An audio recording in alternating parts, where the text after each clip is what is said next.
Hi everybody, I'm Tim Bulott and welcome to WeaponsAcademy.com. We've got some new gear today that we're going to be testing, and we're going to take a first quick look at these items and see how they fit in with our kit here. So we're going to be talking about holsters today, and I've got in front of me here, I've got my range rig that I primarily use for training and shooting on the range and in some tactical applications and so forth. And then I've got my duty rig, which those of you that know me, I'm in my 38th year in law enforcement and still full-time. And I use this in a patrol capacity on a regular basis. So going to the range rig first.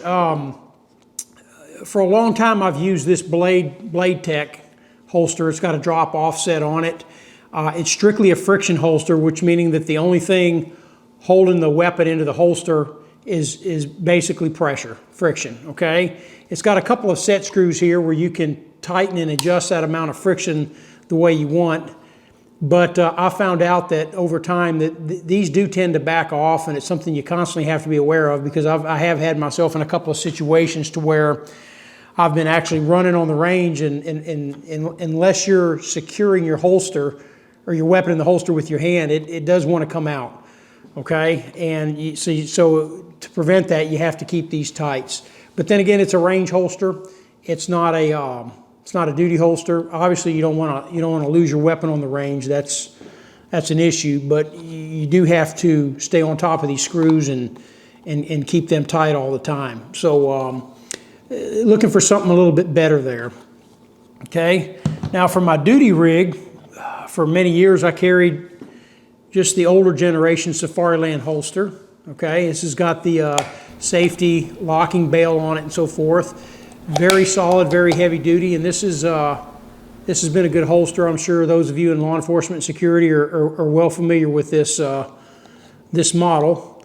And one of the issues with this that I don't like, I never did like, was the fact that it's got this felt lining on the inside. Okay, now that felt lining is part of the retention of the holster, but nevertheless, if you don't get a perfect lift when you're unholstering the pistol, okay, this lining tends to grab and hold the pistol as it's supposed to. Now, that's fine when you're standing on the range in a perfect environment, but as y'all know, many of you know anyway, on the streets, you don't always have that option, okay? You have to unholster sometimes from unorthodox positions or in a high stress situation, and it's not going to be perfect.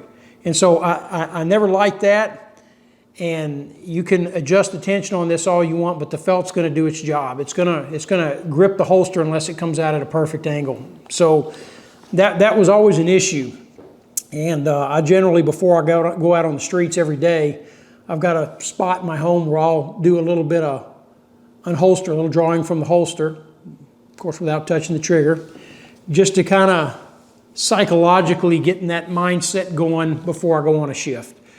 So it's a good holster, but that was the only issue I had with it. So let's look at the upgrades, and I'd like to shout out to Paul Cerami at Safariland for supplying these for us, okay? So my range pistol, currently I'm running a Glock Gen 5, and I am running a red dot sight on it, okay? I've been experimenting with it for about a year now, okay? It's got its pros and cons, but that's another video, another class. But when it comes to holstering, you have to have a holster that will accommodate the red dot. Now, these weapons have been checked and they've been cleared and so forth. And the Blade Tech, okay, would accommodate that. We just made a slight adjustment on it, cut it and just reshaped it a little bit. But as we can see, the only thing holding that in there was the friction of the holster, okay? So for quick draw, that's great. But then again, there was a security issue, all right? So let's fast forward now to the Safariland, okay? So this is the Safariland. It's from the 7TS line of holsters, okay? Right here. This is the model 7390 RSD. All right, let me move this back out of the way. 7390 RSD, okay? And as we can see, it's got some pretty unique features on it. It's got a hood that accommodates the red dot sight. It's got your typical hood that is part of the retention of the system that protects the quick release button. You know, some people want to take these off, and that's on them if they do. For right now, I'm leaving it on there. I'm going to try it in its stock configuration, okay? And then right below that, it's got the actual quick release button. That's real easy to access with your thumb, okay? Now for me, this model is new, so I'm in the getting used to process with this quick release button and so forth. The hood is also removable, opens automatically and so forth, and the holster does have some adjustments on it for fit and friction and so forth, and you can actually adjust the supports on the inside of it to fit various red dot sights and their placement on the pistol, okay? Now I'm told you can run this with or without the light and the fit's the same. I haven't tried that yet, but that's something that we can look at, okay? So anyway, so we have the 7TS line, the 7390, 7392, and 7395 RS, okay?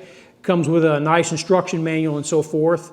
And it's got a little tips guide in here on how to set up the holster, good instructions, and so forth. And it does not have the felt lining on the inside of it, which so far I like quite a bit. So we're gonna run that for a few and see how it runs. Okay. Now on the duty side of the house, okay, we have the model 7360. Okay, so 7360, 7365. Okay, I'm running 34s and 35s, Glock 34s and 35s, so we have the ones for the longer slides, okay? Now, my duty pistol, I do not want to run a red dot, okay? I just run standard night sights on there, which I'm totally good with that. Unlike its predecessor, this one does also have the hood on it that protects access to the sail, the bail, okay, the safety bail, and the quick lock system, the QLS button that's right here. So this one has two safety devices that have to be manipulated to unholster the weapon, okay? You've got the bail itself, okay, the locking safety bail, or hood as some people call it, and the quick locking system button and so forth. But they're both located within close proximity of each other.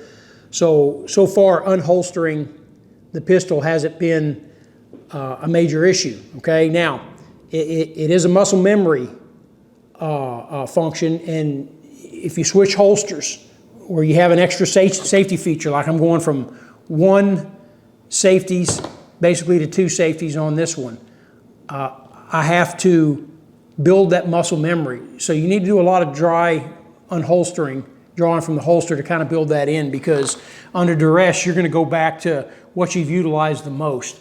So like I said, every day I'm doing a certain amount of repetitions with this to build that in, okay? Another one that's new is the hood, the protective hood that covers access in a retention situation to the safety devices, all right? You've got to, in the draw process, you've got to maneuver around that to get to it. And it hasn't been a big deal. It hasn't seemed difficult, but until you hardwire that into your muscle memory, it's something that's going to need a lot of work initially and then a lot of work to maintain.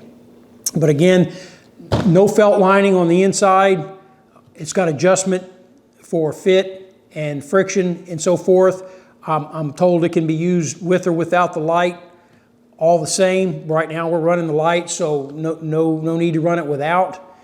And we're going to be running this against sometimes here in a few also, okay? So we're looking forward to testing out and evaluating the 7360 and the 7365 for the longer slide, the 35s and the 34 model Glock pistols, okay? Now also we were supplied with the QLS quick locking system release, where you can move your holster rapidly and easily from one belt kit to the other belt kit without having to completely take it off. We haven't applied this yet because I'm not going to be moving these on my SWAT gear. I have a different setup, similar holster, but a different setup. But I have two individuals, but we will be testing this with some other holsters here in the future. Okay, so for now, what we're going to do is we're going to just run a few times. We're not going to push it to the limit, but just some medium draw strokes, and we're going to compare the times of the old versus the new, so to speak, and just kind of get a quick first look at how these holsters are working for us. And then we plan to come back with a follow-up video where we're going to bring the whole Weapons Academy crew out here and get their opinions on them. But then again, from Safariland, this is a newer line of holsters, and I understand that some people are reluctant to make the changes because they're used to what maybe they've been carrying all along. So hopefully we can dispel any concerns that some of you may have. So that'll be it for now here in the classroom. So next we're going to step out on the range, and we're going to take that first look at these holsters live fire.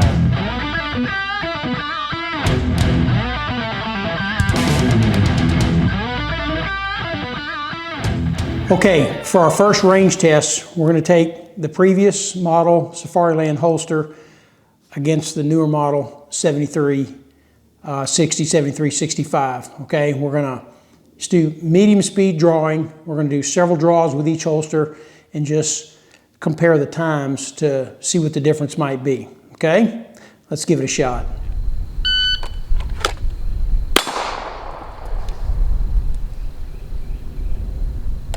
Okay, that was a 1.92. Second one.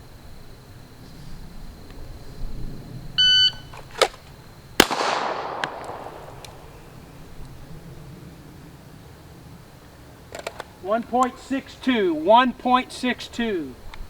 Third one.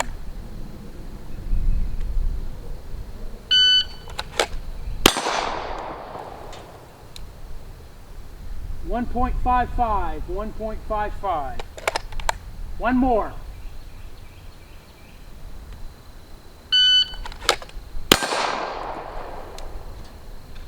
.40, 1.40.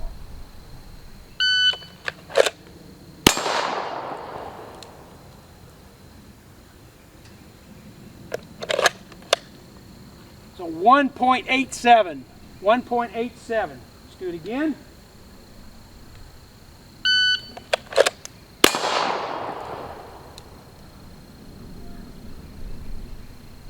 .59, 1.59. Again.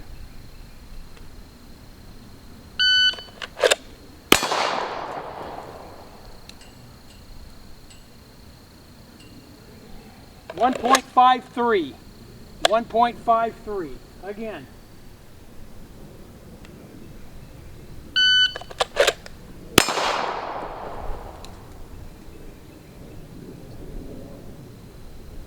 .62. 1.62.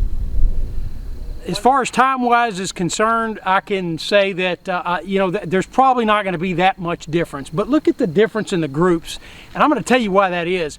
With the older model Safariland, I really had to fight to lift that pistol out of the holster because that felt just wants to grab and hang on. And to be honest with you, I actually sprayed a little bit of lubricant on there first.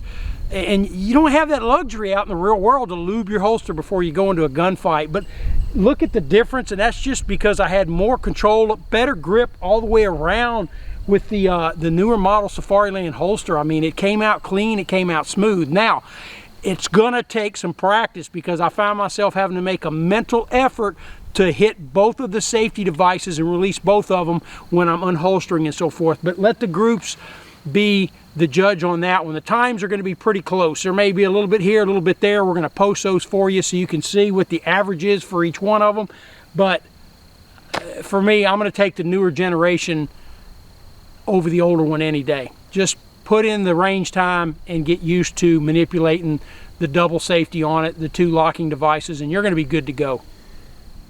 Okay, next we're going to compare the Blade Tech open top, friction holster, no safety devices. Remember, this one's built more for speed, to the Safariland 7395 to accommodate the red dot on both of these, okay? So remember, on this one, we are running with a more of a level 2 with the single thumb brake on there that we have to deactivate. So let's see how those times bear out.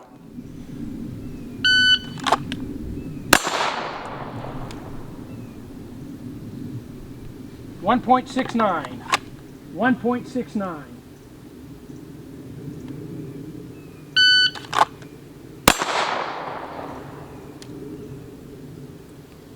1.52, 1.52.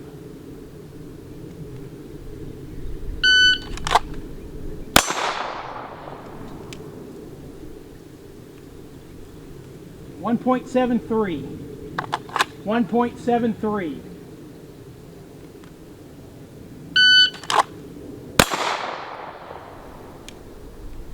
1.44, 1.44.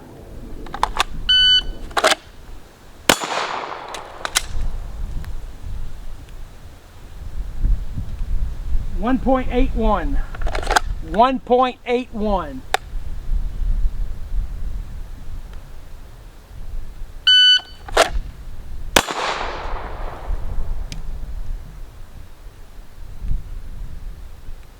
1.70, 1.70.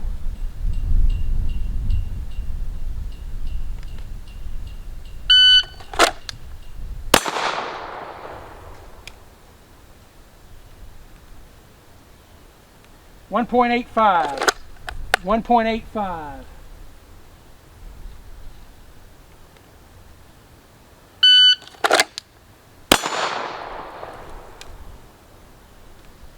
1.69, 1.69. Okay, so that's a comparison of the two range rigs, the Blaytech with the open top, no safety devices. Obviously the times on that are a little bit faster than, and that's just with 4 shots, but obviously with no safety device. Friction is about equal, and holstering was about equal, as you can see by the group size. Okay, now I'm going to tell you the red dot plays a factor in this, because for me, when I'm at closer ranges, and this was 7 yards, my times are a little slower with the red dot sight than they are with open sights. When I'm at longer distances, my times and accuracy are a little better with red dot sight than they are at with open sights. That's me, for my age, with my eyes, that's how it works out. So the times may be faster with open sights, however, the unholstering to me is going to be about the same. Give a little bit of an edge to an open top holster, but what I get for security, okay, what I get for security out of this is more than enough to make up for those few hundredths of a second that I may gain on time. So I can comfortably move about the range, do what I need to do. I can run and gun all day long without having to worry about losing a weapon, because you know, the friction device doesn't hold it in securely enough. So I'm all for the Safariland at this point. I think the reward versus risk definitely puts it out front. So anyway, that's just a look at these holsters. I hope you enjoyed this video, and I hope we've maybe answer some questions on this new line of Safariland holsters. And again, thank you to Paul Cerami with Safariland Products for getting these out to us. Okay, so this is just a quick first look at these holsters. I've only had them for 3 days, literally, and this is the first live fire that I've done with them. So we plan to get the crew out here and run through a more in-depth test over time, and let's see how they hold up over time. But so far so good with the Safariland line. Thank you.